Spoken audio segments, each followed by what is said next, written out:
নমস্কাৰ বন্ধুসকল, মোৰ অন্য এটি ভিডিঅ'লৈ সকলোকে স্বাগতম জনাইছোঁ।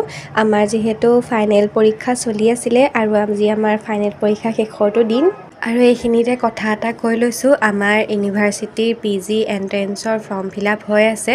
তোমালোকে যদি বিচাৰা তেন্তে কৰিব পাৰা। জুনৰ 30 তাৰিখলৈকে আছে ডেট। ৰুমতে আহি নিজৰ চিটৰুমতে বহিলোঁ আৰু আহি পেলাই ইয়াত অকণমান ৰিভিজন মাৰি ল'লোঁ। এক্সামৰ বিশেষ একো দেখুৱাবলৈতো নহ'লেই, তাৰপিছতে আমি ওলাই দিলোঁ। আজিৰ পৰা আমি হয়তো বহুত দিনৰ পিছতহে লগ পাম, মানে আগষ্টৰ পৰাহে যিহেতু আমাৰ আকৌ ইউনিভাৰ্চিটি ৰিঅ'পেন হ'ব। সেইবাবে আমি ভাবিলোঁ আজি লাঞ্চটো একেলগে কৰোঁ।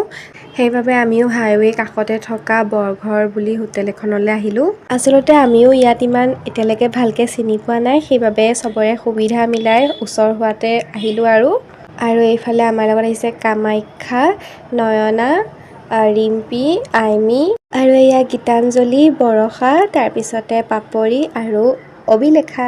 ভিডিঅ' বনালে চবকে দেখুৱাহে হয়, কাৰো নামটো কোৱা নহয়। সেইবাবে ভাবিলোঁ আজি নামটো কৈ চিনাকিটো কৰিয়ে দিওঁ।